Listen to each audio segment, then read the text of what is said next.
So I just wanted to give y'all a little progress of our fall vegetables. Now, due to the time constraints, what I did is I planted a lot of leafy greens that are like short day. They don't take long because I know with us moving and everything, I couldn't start seeds when I was supposed to. So I'm choosing to go with a lot of things that don't require much time and that can also take the frost. But one of the things that I love with seed starting is you can start different seeds that you may not find locally.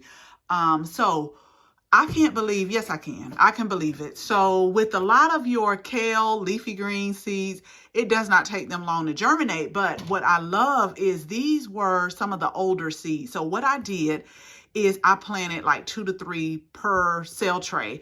But normally I will wait till it's about 50% germinations. But I promise y'all, I literally looked last night. Half of these seeds weren't up. And now look.